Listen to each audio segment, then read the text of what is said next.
ಜ್ಞಾನ ఉందని లేఖనముల ద్వారా తెలుస్తుంది. ಪರಿಶುದ್ಧ ಗ್ರಂಥ ಹೇಳುತ್ತದೆ ಕ್ರಿಸ್ತನಲ್ಲಿ ನಮಗೆ ಜ್ಞಾನ ಇದೆ. సో దేవుడు ఏమంటున్నాడంటే ದೇವರು ಹೇಳುವಂತ ಮಾತೇನು ಗೊತ್ತಾ, ఆయనలో జ్ఞానం ఉన్నదంట. ಆತನಲ್ಲಿ ಜ್ಞಾನ ಇದೆ. సో ఆ జ్ఞానము ఏంటి? ಆ ಜ್ಞಾನ ಅಂದ್ರೆ ಏನು? ఎందుకంటే మనం ఈ లోకంలో జీవించాలి అని అంటే, ನಾವು ಈ ಲೋಕದಲ್ಲಿ ಬದುಕಬೇಕಂದ್ರೆ, ఈ లోకంలో జీవించాలంటే దేవుని యొక్క జ్ఞానం మనకు కావాలి. ಈ ಲೋಕದಲ್ಲಿ ಬದುಕಲಿಕ್ಕೆ ದೇವರ ಜ್ಞಾನ ಬೇಕು. జ్ఞానం లేకపోతే, ಜ್ಞಾನ ಇಲ್ಲದೆ ಇದ್ದರೆ ఈ లోకంలో ಈ ಲೋಕದಲ್ಲಿ నువ్వు ఎవరు అనేది నీకు అర్థం కాదు. ನೀವು ಯಾರೆಂದು ಗೊತ್ತಾಗೋದಿಲ್ಲ. దేవుడు ఎవరు అనేది నీకు అర్థం కాదు. ದೇವರು ಯಾರೆಂಬುದಾಗಿ ತಿಳ್ಕೊಳ್ಳೋದಿಲ್ಲ. దేవుని యొక్క ప్రేమ అనేది కూడా నీకు అర్థం కాదు. ದೇವರ ಪ್ರೀತಿ ಗೊತ್ತಾಗೋದಿಲ್ಲ. అందుకని క్రీస్తులోనే ఏమంటున్నాడంటే, ಅದಕ್ಕೆ ಕ್ರಿಸ್ತನಲ್ಲಿ జ్ఞానం ఉంది అంటున్నాడు. ಜ್ಞಾನ ಇದೆ. ఆ జ్ఞానము ఎలా ఉందంట? ಆ ಜ್ಞಾನ ಹೇಗಿದೆ?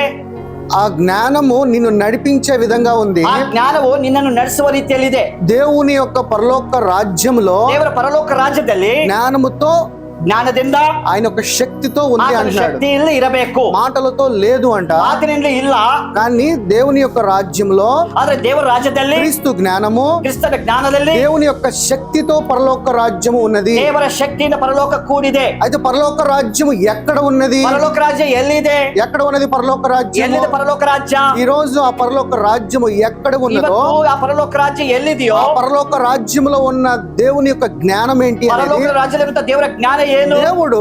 ದೇವರು యేసు ప్రభు వారు ఉపమాన రీతిగా, ಯೇಸು ಕ್ರಿಸ್ತನು ಆತನು ಸಾಮ್ಯ ರೂಪವಾಗಿ ఆయన చాలా ఉపమానాలు, సీక్రెట్స్ ని రివీల్ చేశాడు. ಅನೇಕ ಸಾಮ್ಯ ರೂಪಗಳಲ್ಲಿ ರಹಸ್ಯಗಳನ್ನು ಪ್ರಕಟಣೆ ಮಾಡಿದ. అది కొంతమందికి అర్థం అవ్వాలని, ಅದು ಕೆಲವರಿಗೆ ಅರ್ಥ ಆಗ್ಬೇಕು, కొంతమందికి అర్థం కాకూడదని ಕೆಲವರಿಗೆ ಅರ್ಥ ಆಗಬಾರದು. ఆయన ఉపమాన రీతిగా ಆತನು ಸಾಮ್ಯ ರೂಪವಾಗಿ దేవుని యొక్క వాక్యాన్ని ప్రకటించారు. ದೇವರ ವಾಕ್ಯವನ್ನು ಹೇಳಿದರು. ఎందుకు అని అంటే, ಯಾಕೆಂದರೆ నిజము దేవుని పిల్లలకే అర్థం అవ్వాలి. ನಿಜವು ದೇವರ ಮಕ್ಕಳಿಗೆ ಅರ್ಥ ಆಗ್ಬೇಕು. సత్యము దేవుని పిల్లలకే అర్థం అవ్వాలి. ಸತ್ಯ ದೇವರ ಮಕ್ಕಳಿಗೆ ಗೊತ್ತಾಗಬೇಕು. ఎవరైతే దేవుని యొక్క వాక్యాన్ని, ఆయన యొక్క సువార్తని ఆటంకపరిచేవారు ఉన్నారో, ದೇವರ ವಾಕ್ಯವನ್ನ ಸುವಾರ್ತೆಯನ್ನು ಅಡ್ಡಿ ಮಾಡುವವರಿಗೆ వారికి అర్థం కాకుండా ఉండేలాగున ఆయన ಅವರಿಗೆ ಅರ್ಥ ಆಗಬಾರದೆಂದು ಹೇಳ್ತಾ ಇದ್ದರು.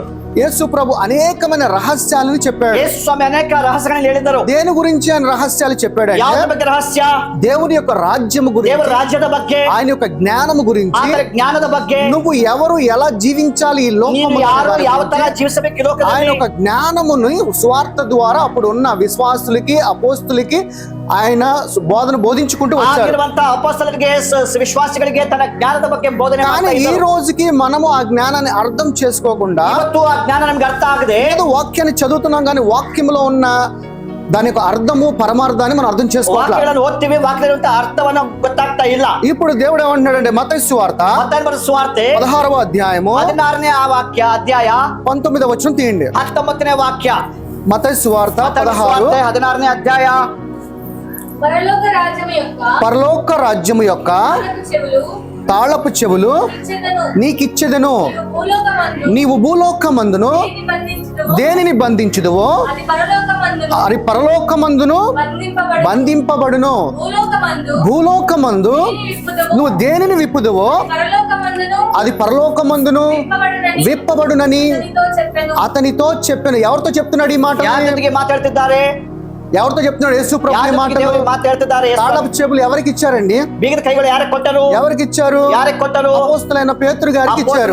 పేతురుನ ಕೈಗೆ. పేతురుకి ఇస్తున్నాడు అని అంటే కొಡುವಂತ విషయ సంఘానికి ఇస్తున్నాడు అని అర్థం. సభకి కొಡುವಂತ అర్థ. అంటే సంఘము అని అంటే మనం కూడా సంఘంలో పాలుభాగస్తులమై ఉన్నాం కదా. ఈ సభಯಲ್ಲಿ ఏంటి పరలోకపు రాజ్యపు తాళపు చెవులు బీగದ కైಗಳು అక్కడ ఏమన్నాడు? భూలోకమందు భూలోకದಲ್ಲಿ నువ్వు దేనిని బంధించుదువో ಯಾವುದನ್ನು ಕಟ್ಟುತ್ತೀರೋ అది పరలోకమందు అది బంధింపబడును. అలాగే భూలోకమందు దేనిని విప్పుదువో అది పరలోకమందును కూడా విప్పబడును అంటున్నాడు. ఎలాగా? మన పరలోక రాజ్యంలో ఎలాగా మనము దాన్ని విప్పబడతాము? పరలోక రాజ్యం యావదర బిచ్చుతేవే. ఇక్కడ బంధింపబడిన దాన్ని పరలోక రాజ్యంలో ఎలాగా బంధిస్తాము? ಇಲ್ಲಿ ಬಂಧಿಸೋದು ఎలా సాధ్యము? ಹೇಗೆ ಸಾಧ್ಯ? ఎలాగా? ಹೇಗೆ? ఇప్పుడు పరలోక రాజ్యం ఎక్కడున్నది? ಈಗ పరలోక రాజ్యం ఎಲ್ಲಿದೆ? పరలోక రాజ్యం అంటే ఏంటి? పరలోక రాజ్యం ಅಂದ್ರೆ ಏನು? పరలోక రాజ్యం అంటే ఏంటి? పరలోక రాజ్యం ಅಂದ್ರೆ ಏನು? ఏంటి పరలోక రాజ్యం? ఎవరైనా చెప్పగలరా? పరలోక రాజ్యం ఏం ಗೊತ್ತಾ? పరలోక రాజ్యం అంటే పరలోక రాజ్యము యేసు ప్రభువు యేసు క్రీస్తు నేను వెళితేనే కానీ అతను ಹೋದರೆ ಹೊರತು నేను మీ మధ్యకి ನಾನು ನಿಮ್ಮ మధ్యದಲ್ಲಿ ఆదరణకర్తను పంపిస్తాను అన్నాడు. సంతైಸುವೆ కలుಸುತ್ತೇನೆ. ఎవరు ఆదరణకర్త? సంతైಸುವ ఆತ ಯಾರು? ఆ ఆదరణకర్త పరిశుద్ధాత్ముడు. పరిశుద్ధాత్మనాగిದ್ದಾನೆ. ఇప్పుడు ఈ రాజ్యము, ఈ రాజ్యము, ఈ పరలోకపు రాజ్యము, ఈ పరలోక రాజ్య దేవుడు ఏమంటున్నాడు? దేవుడంత మాతో పరిశుద్ధాత్ముడు అంటున్నాడు. పరిశుద్ధాత్మను అంటే పరిశుద్ధాత్ముడు పరలోక రాజ్యమా? పరిశుద్ధాత్మ పరలోక రాజ్యం. అవును, మరి పరిశుద్ధాత్మ పరిశుద్ధాత్మ పరలోక రాజ్యమే. ಹೌದು, ಪರಿಶುದ್ಧಾತ್ಮ ಪರಲೋಕ పరలోక ರಾಜ್ಯ. రాజ్యం అసలు ఎక్కడ ఉన్నది? ಪರಲೋಕ ರಾಜ್ಯ ಎಲ್ಲಿದೆ? పరలోకంలో ఉందా? ಪರಲೋಕದಲ್ಲಿ ಇದೆಯಾ? లేదు. ಇಲ್ಲ. నా రాజ్యము ನನ್ನ రాజ్యವು మీలోనే ನಿನ್ನಲ್ಲಿ నీ మధ్యలోనే ఉన్నది అన్నాడు. ಮಧ್ಯದಲ್ಲಿ ಇದೆ. ఇప్పుడు ಈಗ రోమిలు రాసిన పత్రిక ರೋಮ ಬರೆದ ಪುಸ್ತಕ 14వ అధ్యాయము 17 తేదీ. 14ನೇ ಅಧ್ಯಾಯ 17ನೇ ವಾಕ್ಯ. దేవుని రాజ్యము దేవుని రాజ్యము భోజనమును పానమును కాదు గాని నీతియు సమాధానము పరిశుద్ధాత్మ యందలి. ఎట్లా ఉందంట పరలోక రాజ్యము? ಪರಲೋಕ ರಾಜ್ಯ ಹೇಗಿದೆ? తాగేది కాదు, ಅದು ತಿನ್ನುವುದಲ್ಲ, తినేది కాదు, ಕುಡಿಯುವುದಲ್ಲ. కానీ పరలోక రాజ్యము ಆದರೆ ದೇವರ ರಾಜ್ಯವು ఆయన యొక్క నీతి, ಅದು ನೀತಿಯು, ఆయన యొక్క ప్రేమ, ಸಮಾಧಾನವು, ఆయన యొక్క ఆనందమై ఉందంట. ಪವಿತ್ರಾತ್ಮದಿಂದ ಆನಂದವಾಗಿ అది ಆಗಿದೆ. ఎందులో ఉంది? ಯಾವುದರಲ್ಲಿ ಇದೆ? పరిశుద్ధాత్మల యందలి అంటున్నాడు. ಪರಿಶುದ್ಧಾತ್ಮದಲ್ಲಿ ಇದೆ. అంటే పరిశుద్ధాత్ముడిలో ఉందంట. ಪರಿಶುದ್ಧಾತ್ಮದಲ್ಲಿ ಇದೆ. అంటే ఈ పరలోక రాజ్యం ఎలా ఉందంట? ಪರಲೋಕ ರಾಜ್ಯ ಹೇಗಿದೆ? నీతి ఉందంట, ನೀತಿಯಾಗಿದೆ, సమాధానమై ఉన్నదంట, ಸಮಾಧಾನವಾಗಿದೆ, జాయ్ ఆనందమై ఉన్నదంట. ಸಂತೋಷವಾಗಿದೆ. ఈ మూడు దేంట్లో ఉన్నాయంట? ಈ ಮೂರು ಯಾರಲ್ಲಿದೆ? పరిశుద్ధాత్ముడిలో ఉన్నాయంట. పరిశుద్ధాత్మలో ಇದೆ. యేసు ప్రభు పైకి వెళుతూ ಯೇಸು ಸ್ವಾಮಿ ಮೇಲೆ నేను ఆదరణకర్తను పంపిస్తా అన్నాడు. అంటే ఆయన ఒక పరలోక రాజ్యాన్ని పరలోక రాజ్యವು మన మధ్యలోకి తీసుకుని వస్తున్నాడు. ఆ పరిశుద్ధాత్ముడే మన పరలోక రాజ్యము. ನಮ್ಮಲ್ಲಿ ಪರಲೋಕ ఇది అదే చెప్తున్నాడు. ఇది అదే దేవుని రాజ్యము భోజనము పానము వంటిది కాదు. ದೇವರ ರಾಜ್ಯವು ಕುಡಿಯುವುದು ತಿನ್ನುವುದಲ್ಲ. దేవుని రాజ్యము ఆనందము, ದೇವರ ರಾಜ್ಯವು ನೀತಿಯು, దేవుని రాజ్యము నీతియు, ಸಮಾಧಾನವು. సమాధానము ఎవరిలో ఉన్నాయంట? ಯಾರಲ್ಲಿದೆ ಸಮಾಧಾನ? పరిశుద్ధాత్మునిలో ఉన్నాయంట. ಪರಿಶುದ್ಧಾತ್ಮನಲ್ಲಿ ಇದೆ. అది ఈ దేవుని రాజ్యం మనలోకి రావాలంటే మనం ఏం చేయాలి? ಈ ದೇವರ ರಾಜ್ಯ ನಮ್ಮಲ್ಲಿ అది ಬರಬೇಕು. వాక్యము చూద్దాం. 1 కొరింథీయులు 6:19. ಮೊದಲನೇ ಕೊರಿಂಥ 6:19. ಮೊದಲನೇ ಕೊರಿಂಥ 6:19 ಕನ್ನಡದಲ್ಲಿ ತೆಗಿರಿ. నీ దేహము దేవుని వలన మీకు అనుగ్రహింపబడి మీలోనున్న పరిశుద్ధాత్మకు ఆలయమై ఉన్నారని మీరు ఎరుగరా? ఇక్కడికి వచ్చాలి. ఏంటంట ఎలా ఉందంటే ఇప్పుడు ఇక్కడ ಇದು ಹೇಗಿದೆ? మనకు పరిశుద్ధాత్ముడు ఏమై ఉన్నాడంట? ನಮ್ಗೆ ಏನಾಗಿದ್ದಾನೆ? దేవుని వలన అనుగ్రహింపబడిన మీలో ఉన్న పరిశుద్ధాత్ముడికి, ದೇವರಿಂದ ನಿಮ್ಮೊಳಗೆ ನೆಲೆಯಾಗಿರುವ ಪವಿತ್ರಾತ್ಮನಿಗೆ దేవుని ఆలయమై ఉన్నారు కదా. ದೇಹ ಗರ್ಭಗುಡಿಯಾಗಿದೆಯಲ್ಲ. ఇప్పుడు పరలోక రాజ్యం ఎక్కడుందంటున్నాడు? ಪರಲೋಕ ರಾಜ್ಯ ಎಲ್ಲಿದೆ? నీలోనే ఉందంటున్నాడు. ಎಲ್ಲಿದೆ? అంటే నీవు పరలోక రాజ్యానికి ನೀವು ಪರಲೋಕ ರಾಜ್ಯಕ್ಕೆ ఆలయముగా ఉన్నామని వాక్యం చెప్తుంది. ఇది ఎలా పొందుకోవాలి? ಹೇಗೆ ಹೊಂದಿಕೋಬೇಕು? ఇది పరలోక రాజ్యం అందరిలో కూడా ఉంది, వ్యాపించింది అన్నాడు. ఇది ఎలా పొందుకోవాలి? మరి ಪರಲೋಕ ರಾಜ್ಯ ಎಲ್ಲರೂ ಇದೆ, ఇది ఎలా పొందుకోవాలంటే అపోస్తల కార్యము 2:38. ಅಪೊಸ್ತಲ ಕಾರ್ಯಗಳು 2:38. ಅಪೊಸ್ತಲ ಕಾರ್ಯಗಳು 2:38 ಕನ್ನಡದಲ್ಲಿ ತೆಗೀರಿ. పేతురు, మీరు మారు మనస్సు పొంది పాప క్షమాపణ నిమిత్తము ప్రతివాడు యేసుక్రీస్తు నామమున బాప్తిస్మమును పొందుడి. అప్పుడు మీరు పరిశుద్ధాత్మను అను వరమును పొందుదురు. ఎలా పొందుకోవాలంట మనము? ಹೇಗೆ ಪಡ್ಕೊಳ್ತೀವಿ ನಾವು? మీరు పేతురుకి ఏమంటున్నాడు? మీరు మారు మనసు పొందాలంట. ಹೇಳ್ತಾರೆ ನೀವು మనలోకి పరిశుద్ధాత్మ అనే ఒక పరలోక రాజ్యం రావడానికి, ಪರಿಶುದ್ಧಾತ್ಮ ಪರಲೋಕ ರಾಜ್ಯ ಬರಲಿಕ್ಕೆ ప్రతివాడు యేసు క్రీస్తు నామమునందు ಪ್ರತಿಯೊಬ್ಬನು ಯೇಸು ಕ್ರಿಸ್ತನ ಹೆಸರಿನ ಮೇಲೆ ఏమవ్వాలంట? ಏನಾಗಬೇಕು? బాప్తిస్మము. ದೀಕ್ಷಾನ ಮಾಡಿಸ್ಕೋಬೇಕು. బాప్తిస్మం అంటే ఏంటి? ದೀಕ್ಷಾನ ಅಂದ್ರೆ ಏನು? ఎలా ఉంటది బాప్తిస్మము? ಹೇಗಿರುತ್ತದೆ? బాప్తిసాల్లో 2 రకాలు ఉన్నాయి అంటున్నాడు. ದೀಕ್ಷಾನ 2 ವಿಧ ಇದೆ. ఒకటి నీటి బాప్తిస్మము, ನೀರಿನ ದೀಕ್ಷಾನ. రెండవది ಎರಡನೇದು పరిశుద్ధాత్ముడి యొక్క బాప్తిస్మము. ಪರಿಶುದ್ಧಾತ್ಮನ ಒಂದು ಬಾಪ್ತಿಸ್ಮము. ಹೇಳ್ತೇನೆ ಗೊತ್ತಾ? మారు మనసు పొంది ನೀವು ಪಾಪ ಪರಿಹಾರಕ್ಕಾಗಿ, పాప క్షమాపణ నిమిత్తము ಪಾಪ ಪರಿಹಾರಕ್ಕಾಗಿ ప్రతివాడు యేసు క్రీస్తు నామమందు బాప్తిస్మము పొందితే ಪ್ರತಿಯೊಬ್ಬನು ಕೂಡ ಯೇಸು ಕ್ರಿಸ್ತನ ಹೆಸರಲ್ಲಿ ಬಾಪ್ತಿಸ್ಮ ದೀಕ್ಷಾನ ಪಡ್ಕೋಬೇಕು. పరిశుద్ధాత్ముడి యొక్క వరముని మనలోకి ಪವಿತ್ರಾತ್ಮನ ವರವನ್ನು ನಿಮಗೆ ಹೊಂದುವಿರಿ. నీటి బాప్తిస్మే కాదు, ನೀರಿನಲ್ಲಿ ದೀಕ್ಷಾನ ಮಾತ್ರ ಅಲ್ಲ, పరిశుద్ధాత్ముని యొక్క ಪವಿತ್ರಾತ್ಮನ ಶಕ್ತಿಯಿಂದ ಕೂಡ ನಾವು అగ్ని ద్వారా కూడా మనం బాప్తిస్మ పొందుకుంటామని లేఖనముల ద్వారా ವಾಕ್ಯ ಹೇಳ್ತದೆ. వాక్యము చెబుతున్నది. ವಾಕ್ಯ ಹೇಳ್ತಾ ಇದೆ. అయితే ಆದರೆ ఈ పరలోక రాజ్యము, ಈ ಪರಲೋಕ ರಾಜ್ಯವು ఎవరు చెప్తున్నారు దీని గురించి? ಯಾರು ಹೇಳ್ತಿದ್ದಾರೆ ಈ ಮಾತುಗಳ ಬಗ್ಗೆ? ప్రభు చెప్తున్నాడు. ದೇವರು ಹೇಳ್ತಿದ್ದಾರೆ. పరలోక రాజ్యం అనేది ಪರಲೋಕ ರಾಜ್ಯವು మాటలతో కాదు, ಮಾತಿನಿಂದ ಅಲ್ಲ. పరలోక రాజ్యం ಪರಲೋಕ ರಾಜ್ಯವು శక్తితో ಶಕ್ತಿಯಿಂದ ಕೂಡಿದೆ. కొన్ని ಕೆಲವು రహస్యాలను దేవుడు ರಹಸ್ಯಗಳನ್ನ ದೇವರು ఉపమాన రీతిగా ಸಾಮ್ಯ ರೂಪವಾಗಿ సంఘానికి ಸಭೆಗೆ అలాగే ಹಾಗೆ అప్పుడున్న అపోస్తులకి ಆಗಿರುವಂತ ಅಪೊಸ್ತಲರಿಗೆ బోధన బోధిస్తున్నాడు. ಬೋಧನೆ ಮಾಡುತ್ತಾ అయితే ಆದರೆ కిందట మనం చదివిన మత్తయి సువార్త ಈಗ ನೋಡಿದಂತ ಮತ್ತಾಯ ಸುವಾರ್ತೆ 16వ అధ్యాయంలో 16ನೇ ಅಧ್ಯಾಯ పరలోకపు రాజ్యము యొక్క తాళ్లకు చెవులు నీకు ఇచ్చేదను. ಪರಲೋಕರ ರಾಜ್ಯದ ಬೀಗದ ಕೈಗಳನ್ನು ಕೊಟ್ಟಿದ್ದೇನೆ. పరలోకపు రాజ్యపు యొక్క తాళ్లకు చెవులు సంఘానికి అందరికి ఇచ్చాడు కదా. ಪರಲೋಕ ರಾಜ್ಯದ ಬೀಗದ ಕೈಗಳನ್ನು ಸಭೆಗೆಲ್ಲ ఇప్పుడు ಕೊಟ್ಟಿದ್ದಾನೆ. ఈ పరలోక రాజ్యపు తాళ్లకు చెవులు మనలో ఉన్నాయి ಈ కాబట్టి ಪರಲೋಕ ಬೀಗದಗಳು ನಮ್ಮ ಕೈಲಿ ಇದೆ. అయితే ఇక్కడ ఏమంటున్నాడు, ಇಲ್ಲಿ ಹೇಳ್ತಿದ್ದಾನೆ, నీవు భూలోకమందు దేనిని బంధించిదవో ನೀವು ಭೂಲೋಕದಲ್ಲಿ ಏನು ಕಟ್ಟುತ್ತೀರೋ అది పరలోకమందును ಅದು బంధింపబడును. ಪರಲೋಕದಲ್ಲಿ ಕಟ್ಟಲ್ಪಡುತ್ತದೆ. అర్థమవుతుందా? ಅರ್ಥ ಆಗ್ತಿದೆಯಾ? నీవు భూలోకమందు దేనిని బంధించిదివో ನೀವು ಭೂಲೋಕದಲ್ಲಿ ಏನು ಕಟ್ಟುತ್ತೀರೋ అది నీవు పరలోకమందు కూడా ಪರಲೋಕದಲ್ಲಿ ಕೂಡ బంధించును. ಅದು ಕಟ್ಟಲ್ಪಡುತ್ತದೆ. ఎలాగా? ಹೇಗೆ? ఇప్పుడు పరలోక రాజ్యం ఎక్కడ ఉన్నది? ಈಗ పరలోಕ ರಾಜ್ಯ ಎಲ್ಲಿದೆ? ఎక్కడ ఉన్నది? ಎಲ್ಲಿದೆ? ನಮ್ಮಲ್ಲಿ మనలోన ఉన్నది. ನಮ್ಮಲ್ಲಿದೆ. ఎలా ఉన్నాడు ಹೇಗಿದೆ ಪರಲೋಕ ರಾಜ್ಯ? పరిశుద్ధాత్ముడై ಪರಿಶುದ್ಧಾತ್ಮವಾಗಿ ನೀತಿಯು ಸಮಾಧಾನವು ప్రేమై ఉన్నాడు. ಪ್ರೀತಿಯುಳ್ಳವನಾಗಿ ಸಂತೋಷವುಳ್ಳವನಾಗಿ. అయితే ಆದರೆ ఇక్కడ ఏమంటున్నాడు, ಇಲ್ಲಿ ಏನ್ ಹೇಳ್ತಿದ್ದಾರೆ? ನೀವು పరలోక రాజ్యం ఎలా ఉందంటున్నాడు? ಪರಲೋಕ ರಾಜ್ಯ ಹೇಗಿದೆ? మాటలతో కాదు, ಮಾತಿನಿಂದ ಅಲ್ಲ. పరలోక రాజ్యము శక్తితో ఉంది. శక్తిಯಿಂದ కూడిದೆ. దేవుని యొక్క వాక్యం ఏమై ఉన్నది? ದೇವರ ವಾಕ್ಯ ಏನಾಗಿದೆ? దేవుని యొక్క వాక్యము కూడా, ದೇವರ ವಾಕ್ಯ ಕೂಡ శక్తితో ఉన్నది. ಶಕ್ತಿ ಆಗಿದೆ. ఆ శక్తిని ಆ ಶಕ್ತಿಯನ್ನ దేవుడు ఏమంటున్నాడు? ದೇವರು ಏನ್ ಹೇಳ್ತಿದ್ದಾನೆ? జీవం కలిగిన వాక్యము, ಜೀವವುಳ್ಳ ವಾಕ್ಯ, ఆ శక్తి ఉన్నది. ಆ ಶಕ್ತಿ ಇದೆ. ఒక నామములో శక్తి ಒಂದು ఉన్నది. ಹೆಸರಲ್ಲಿ ಶಕ್ತಿ ಇದೆ. ఆ శక్తి కలిగిన నామము ಆ ద్వారా ಶಕ್ತಿಯುಳ್ಳ ಹೆಸರಿಂದ ఈ భూలోకమందు ಈ ಭೂಲೋಕದಲ್ಲಿ నీవు యేసు నామమనే ನೀವು ಯೇಸು ನಾಮದಲ್ಲಿ ఏ రోగాన్నైతే బంధిస్తావో, ಯಾವ ರೋಗವನ್ನು ಬಂಧಿಸಿಯೋ అది పరలోక రాజ్యములో కూడా బంధింపబడును. ಬಂಧಿಸುತ್ತದೆ. పరలోక రాజ్యం అంటే పైన లేదు, ಪರಲೋಕ ರಾಜ್ಯ ಮೇಲೆ ಇಲ್ಲ. పరలోక రాజ్యము నీలో ఉన్నది. పరలోక కాబట్టి నిమ్మಲ್ಲಿದೆ. నీ హృదయములో నుంచి ఏదైతే ನಿಮ್ಮ ಹೃದಯದಲ್ಲಿ ಏನು పలుకుతావో, ಬರುತ್ತದೋ, ఏ సిక్నెస్ నైతే నువ్వు బంధిస్తావో, ಯಾವ ರೋಗ ಬಂಧಿಸ್ತೀಯೋ అది పరలోక రాజ్యములో కూడా ಅದು బంధించును. ಪರಲೋಕ ರಾಜ್ಯ ಬಂಧಿಸುತ್ತದೆ. పరలోక రాజ్యం అంటే పైన కాదు బంధించేది, రాజ్యం ಮೇಲೆ అల్ల. నీ హృదయం అనే పరిశుద్ధాత్మని ನಿಮ್ಮ యొక్క ಹೃದಯ పరలోక రాజ్యములో ಪವಿತ್ರಾತ್ಮನಿಂದ దానిని నువ్వు ఏ సిక్నెస్ అయితే, ಯಾವ ರೋಗವಾಗಬಹುದು, ఏ చింత అయితే, ಯಾವ ಚಿಂತೆ, ఏ అప్పు అయితే, ಯಾವ ರೋಗ, ఏ కలత అయితే, ಯಾವ ఏ ನೋವು, బాధ అయితే, ಯಾವ ನೋವಾಗಬಹುದು, నీవు ఈ ನೀವು ಈ ಭೂಲೋಕದಲ್ಲಿ దాన్ని నువ్వు బంధిస్తావు. ಅದನ್ನು ಬಂಧಿಸಬೇಕು. నీ పరలోక రాజ్యములో కూడా ಪರಲೋಕ ರಾಜ್ಯದ ಕೂಡ అది బంధింపబడును. ಅದು ಬಂಧಿಸಲ್ಪಡುತ್ತದೆ. అంటే దీని మాట మీకు అర్థమవుతుందా? ಅರ್ಥ ಆಗ್ತಿದೆಯಾ? ఎలా అర్థమవుతుంది? ಹೇಗೆ ಅರ್ಥ ಆಗ್ತಿದೆ? దేవుని వాక్యములో ఏమున్నది? ದೇವರ ವಾಕ್ಯದಲ್ಲಿ ಏನಿದೆ? జీవమున్నది, జీవమున్నది, ಜೀವ ಇದೆ, శక్తి ఉన్నది. ಶಕ್ತಿ ಇದೆ. శక్తి కలిగిన మాటలు ఎలా ಶಕ್ತಿಯುಳ್ಳ పలకమంటున్నాడు? ಮಾತುಗಳು ಹೇಗೆ ಹೇಳಬೇಕು? పలకటం వల్ల ನುಡಿಯೋದ್ರಿಂದ జీవం కలిగిన మాటలు నీ నాలుక వశంలో ఉన్నాయి ಜೀವವುಳ್ಳ అన్నాడు. ವಾಕ್ಯದಲ್ಲಿ నీ ನಿನ್ನ నాలుక వశంలో నుంచి నువ్వు దేన్నైతే ఈ భూలోకమందు ನಾಲ್ಗೆಯಿಂದ ಭೂಲೋಕ ಏನು ಬಂಧಿಸ್ತೀಯೋ, బంధిస్తావో, పరలోక రాజ్యంలో పరలోక రాజ్యంలో కూడా దానిని నువ్వు బంధింపబడవచ్చును. బంధిస్తున్నయ్యా.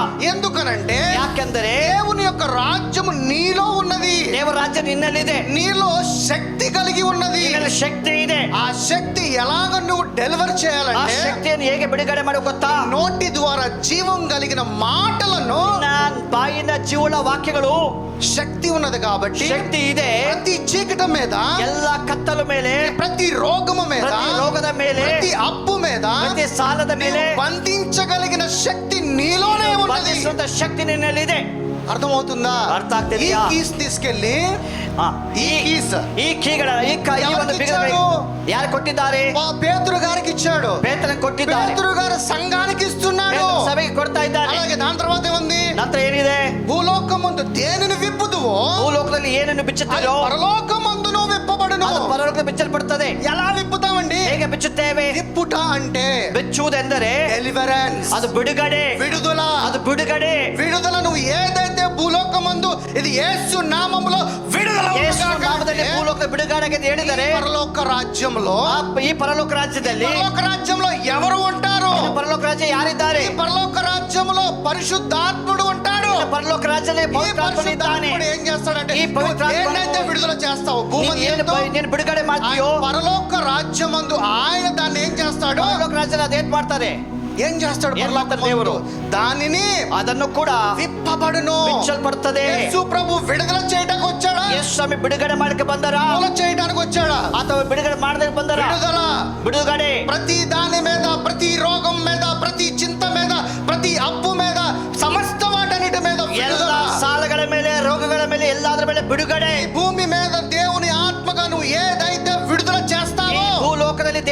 ಆತ್ಮಕ್ಕೆ ಏನು ಬಿಡುಗಡೆ ಮಾಡ್ತೀಯೋ, పరిశుద్ధాత్ముడు నీలో ఉన్న దేవుని రాజ్యములో ಪರಿಶುದ್ಧಾತ್ಮ దానిని ನಿನ್ನಲ್ಲಿರುವ ದೇವರು విప్పుతాడు. ಆತನು ಬಿಡುಗಡೆ ಮಾಡ್ತಾನೆ.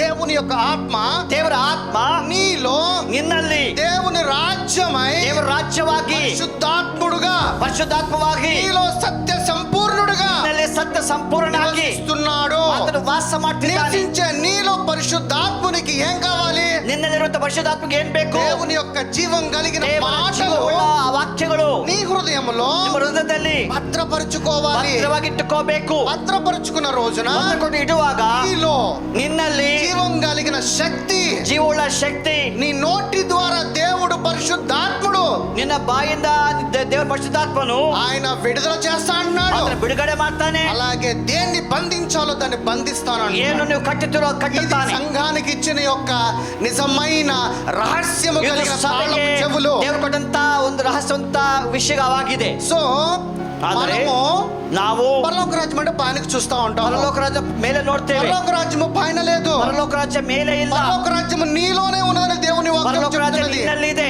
నీలో ఉన్న దేవుడితో నువ్వు పరిశుద్ధాత్మునితో సహవాసము చేయన్నాడు. ನಿನ್ನಲ್ಲಿರುವಂತಹ ದೇವರ ಸಂಗಡ ಪರಿಶುದ್ಧಾತ್ಮ ಸಂಗಡ ಸಹವಾಸ ಮಾಡು. కింద వాటిని చూడమాకు, ಕೆಳಗಡೆ ವಿಷಯಗಳು ನೋಡಬೇಡ. పైనున్న వాటిని వెతుకుడి అన్నాడు ಬೇರೆ కదా. ವಿಷಯಗಳನ್ನು ಹುಡುಕಿರಿ. నువ్వు పైనున్న వాటిని వెతకాలి అని అంటే ಬೇರೆ ವಿಷಯಗಳು ಹುಡುಕಬೇಕೆಂದರೆ నీలో ఉన్న పరలోక రాజ్యములో ఉన్న పరిశుద్ధాత్మ యొక్క ನಿನ್ನಲ್ಲಿರುವಂತಹ సహవాసం ಪರಲೋಕ ರಾಜ್ಯದ కలిగి ಪರಿಶುದ್ಧಾತ್ಮದ ಸಹವಾಸ ಇರಬೇಕು. అలాగ నువ్వు ఎదుగుతూ ఉండాలి. ಆ ತರ ಹುಡುಕಬೇಕು. ఇది దీని యొక్క వాక్య ಇದು సారాంశం. ದೇವರ ವಾಕ್ಯ ಸಾರಾಂಶ.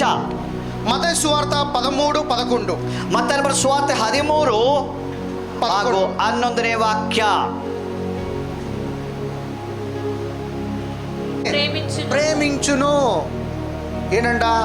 ಏನಂತಾರೆ? ಸಂತೋಷ మనం ఏం ಪಡುವ చేసినా ನನ್ನ గానీ, ಮೇಲೆ ದೇವರ ಪ್ರೀತಿ ಉಂಟು. ఏది నువ్వు చేసినా గానీ ನೀನ್ ಏನ್ ಮಾಡಿದ್ರು ಕೂಡ ఒకవేళ నీ సహోదరుడు ನಿನ್ನ సహోదರನ್ನ ఏదైనా కష్టకాలంలో నీ దగ్గరికి ಕಷ್ಟದಲ್ಲಿ వచ్చినప్పుడు ನಿನಗೆ ಹತ್ರ ಬಂದ್ರೆ "ఏ, ఇదేంట్రా మళ్ళీ వచ్చాడు నా దగ్గరికి అని ಇವನ కాకుండా, ಮತ್ತೆ ಬಂದನ ಬಳಿಗೆ ಅಂತ ಹೇಳೋದು ಹೇಳ್ದೆ నిన్ను నువ్వు సణుగు కొనకుండా ಗುಣಗುಟ್ಟದೆ నీ హృదయంలో గనక ಹೃದಯದಲ್ಲಿ నువ్వు ఆయన దగ్గరగా చేర్చుకునేవాడు అయితే ಅವನ ಹತ್ತಿರಕ್ಕೆ ಸೇರಿಸ್ಕೊಂಡು దేవుడు ఏమన్నాడంటే నిన్ను నేను దీవిస్తాను ನಾನು ದೇವರ ಹತ್ರ ನಾನು ನಿನ್ನ ಆಶೀರ್ವಾದ ಮಾಡ್ತೇನೆ. ಅದೇ నీవు ಹಾ దేవుడి సన్నిధానంలో కూడా ఇచ్చుటకు కూడా మనం సణుక్కుంటా ఉంటాం. ದೇವರ ಸನ್ನಿಧಾನ ಕೊಡಲಿಕ್ಕೆ ನಾವು నేను ಗುಣಗುಡ್ತೇವೆ. దేవుడి యొక్క సన్నిధానంలో దేవుడికి ఇవ్వడానికి నీ యొక్క డబ్బు కాదు. ದೇವರ ಸನ್ನಿಧಾನದಲ್ಲಿ ಕೊಡುವಂತ ಹಣ ಅಲ್ಲ. దేవుడు ఏమంటున్నాడు? ದೇವರು ಏನ್ ಹೇಳ್ತಿದ್ದಾನೆ? నీ హృదయం చూస్తాను ನನ್ನ అంటున్నాడు. ಹೃದಯ ನೋಡ್ತಾನೆ. ఇచ్చే గుణము ఉండాలి. ಕೊಡುವಂತ ಗುಣ ಇರಬೇಕು. ఇచ్చే గుణం ఉందంటే నీలో ప్రేమ గుణం ఉందని అర్థము. ಕೊಡುವ ಗುಣ ಇದ್ರೆ ನೀನು ಪ್ರೀತಿ ಇದೆ. నీలో జనరోసిటీ అంటే ఏంటి? దయాళత్వం ఉన్నదంట. ನಿನ್ನ ದಯಾತ್ವ ಇದೆ. మన తండ్రి దగ్గర ఏమున్నది? ತಂದೆ ಬಳಿ ಏನಿದೆ? మనకి ఒక వాక్యం ఉంది కదా, యెహోవా దయాళత్వుడు కలిగిన వాడు ಯೆಹೋವ కదా. ದಯಾ ಉಳ್ಳವನಾಗಿದ್ದಾನೆ. తండ్రి ప్రేమ ఎలా ఉంది మనలో? ತಂದೆಯ ಪ್ರೀತಿ ಹೇಗಿದೆ? దయాళత్వం కలిగి ఉన్నదంట. దయ ಉಳ್ಳದಾಗಿದೆ. మరి అలాంటి ప్రేమ మనలో ఉండాలి ಅಂತ అంటే ಪ್ರೀತಿ ನಮ್ಮಲ್ಲಿ ಇರಬೇಕು. అప్పుడు నువ్వు సణుగు కొనవు. ಆಗ ನೀವು ಗುಣಗುಟ್ಟೋದಿಲ್ಲ. ఒకవేళ తండ్రి కనుక సణుగు ಒಂದು కొనుకున్నట్లయితే ವೇಳೆ ತಂದೆ ಗುಣಗುಟ್ಟಿದರೆ మనకి ప్రభువు ఆయన ప్రథమ ఫలుడుగా మనకి ನಾವು ఇచ్చేవాడా? ಕರ್ತನನ್ನು ಪ್ರಥಮ ಫಲವಾಗಿ ಕೊಡುತ್ತಾನ. ఆయన ఇవ్వకపోయి ఉన్నట్లయితే ఈ రోజుకి మన బ్రతుకులు ఎలా ఉండేవి? ಅದು ಕೊಡದೇ ಇದ್ದರೆ ಈ ಜೀವನ ಹೆಂಗಿರ್ತಿತ್ತು? మనం ఇదే పాపములో, ಇದೇ ಪಾಪದಲ್ಲಿ, ప్రతి బంధకములో, ಪ್ರತಿ ಬಂಧಕದಲ್ಲಿ, బానిసత్వమైన ನಾವು జీవితంలో ದಾಸತ್ವದಲ್ಲಿ ఇలాంటి జీవితం జీవిస్తూ ಇಂಥ ఉన్నట్ల ಜೀವನ ಜೀವಿಸ್ತೇವೆ. ఒకవేళ తండ్రి సణుగు కొనుకుండా ఉండి ತಂದೆ ఉన్నాడు కాబట్టి ಗುಣಗುಟ್ಟಿದರೆ ఆయన కుమారుని పంపించి ಆತನ ಮಗನನ್ನು ಕಳಿಸಿ ప్రతి దాని మీద మనకి విడుదలనిచ్చాడు. ಎಲ್ಲದರ ಮೇಲೆ ಬಿಡುಗಡೆ ಕೊಟ್ಟಿದ್ದಾನೆ. ఇలాంటి విడుదల కలిగి ఉండాలంటే ಎಂತ ಬಿಡುಗಡೆ ಇರಬೇಕು? ఇప్పుడు తండ్రే తన ప్రథమ ఫలముగా నీకు ತಂದೆ ఇచ్చున్నప్పుడు ಆತನ ಪ್ರತಿಫಲ ಕೊಟ್ಟಿದ್ದಾನೆ. మరి నీవు కూడా ನೀವು ಕೂಡ ప్రథమ ఫలముగా ಪ್ರಥಮ ಫಲವಾಗಿ నీవు సణుగు కొనకుండా ಗುಣಗುಟ್ಟದೆ నీ హృదయంలో ನಿಮ್ಮ ಹೃದಯದಲ್ಲಿ ఏదైతే తలస్తావో ಏನು ನಿರ್ವಹಿಸಿದ್ದೀರೋ అది దేవుడికి ఇస్తే ಅದು ದೇವರು ಕೊಡುವಾಗ దేవుడు ఏమంటాడంటే దీవిస్తున్నాడు. ದೇವರು ಹೇಳ್ತಾನೆ, ದೇವರು ಆಶೀರ್ವಾದ ಮಾಡ್ತಾನೆ. సంఘము ಸಭೆ సంఘం అంటే మనమందరము. ಸಭೆಯಿಂದ ನಾವೆಲ್ಲರೂ అలాగే ఈ సహోదరుల్లో ಅದೇ ಈ ಸಹೋದರರಲ್ಲಿ ఎవడైనా నీ దగ్గరికి ఎలాంటి ఒక ప్రాబ్లం మీద వచ్చినా ಯಾರಾದರೂ ನಿಮ್ಮ ಬಳಿಗೆ ಸಮಸ್ಯೆಯಿಂದ ಬಂದರೆ నీవు అదే హృదయం కలిగి దేవుడు ಅದೇ ಹೃದಯವುಳ್ಳವರಾಗಿ ದೇವರಾಗಿ ಜೀವಿಸಬೇಕು. ఇవన్నీ కూడా పరలోకపు రాజ్యపు లక్షణములు. ಇವೆಲ್ಲ ಪರಲೋಕ ರಾಜ್ಯದ ಲಕ್ಷಣಗಳು, ಗುಣಗಳು. పరలోక రాజ్యం కనుక నీలో ఉంటే ಪರಲೋಕ ನಿನ್ನಲ್ಲಿ ಇದ್ದರೆ ఈ ప్రతి ఆలోచన ఇలాగే ಈ ఉండాలి. ಪ್ರತಿ ಆಲೋಚನೆ ಹೀಗೆ ಇರುತ್ತದೆ. చివరగా ಕಡೆದಾಗಿ హెబ్రీయులకు రాసిన పత్రిక ಹೆಬ್ರಿಯರ ಬರೆದ ಪುಸ್ತಕ 12:1 12:1 ఇంత గొప్ప సాక్షి సమూహము ఇంత గొప్ప సాక్షి సమూహము మేఘము వలె మనలను ఆవరించి ఉన్నది. తర్వాత మనము కూడా ప్రతి భారమును సులువుగా చిక్కులో పెట్టి పాపమును విడిచిపెట్టి విశ్వాసమునకు కర్తయు దానిని కొనసాగించు వాడనైన యేసు వైపు చూచుచు మన ఎదుట ఉంచబడిన పందెములో ఓపికతో నీ జీవితం అనే పందెములో ఓపికతో పరిగెత్తుదము. ఆయన తన ఎదుట ఉంచబడిన ఆనందము కొరకై అవమానమును నిర్లక్ష్యపు పెట్టి సిలువను సహించి దేవుని సింహాసనం యొక్క కుడి పార్శ్వమున ఆసీనుడై ఉన్నాడు. అలాగే నీవు కూడా ఇలాంటి స్వభావం కలిగే ఉండాలి. ನೀವು ಇಂಥ ಸ್ವಭಾವವುಳ್ಳವರಾಗಿರಬೇಕು. ಹೇಳಿದ ವಾಕ್ಯ ಪ್ರಕಾರ మంచి మాట మాట్లాడుతున్నాడు. ಎಷ್ಟು ಒಳ್ಳೆ ಮಾತು ಕೇಳಿಲಿ. మనము ప్రతి భారమును సులువుగా చిక్కులు పెట్టి పాపమును విడిచిపెట్టి ಶಿಲುಬೆ ಮರಣವನ್ನು ಸಹಿಸಿಕೊಂಡು విశ్వాసమునకు కర్తయు దానిని కొనసాగించువాడనైన యేసు వైపు చూచుచు యేసు కడిగి దృష్టి ఇಟ್ಟು మన ఎదుట ఉంచబడిన మన జీవితం అనే పందెముతో ನಮಗೆ ನೇಮಕವಾದ ಓಟವನ್ನು ಶಿರಸಿದ್ದರಿಂದ పరిగెత్తుదము. ಓಡೋಣ. ఎలా పరిగెత్తాలి? మళ్ళీ ಹೇಗೆ ಓಡಬೇಕು? కాదు, శరీరంతో కాదు, ಶರೀರದಿಂದ ಅಲ್ಲ. నీవు శరీరాన్ని చూస్తున్నావు, ಶರೀರ ನೋಡ್ತಿದ್ಯಾ, నీలో ఉన్న స్పిరిట్ ను చూడట్లేదు. ಆತ್ಮ ನೋಡ್ತಿಲ್ಲ. యేసు ప్రభువుని చూస్తున్నావు, యేసు ನೋಡ್ತಿದ್ಯಾ, నీ ఎదురుగా యేసు ప్రభు లేడు.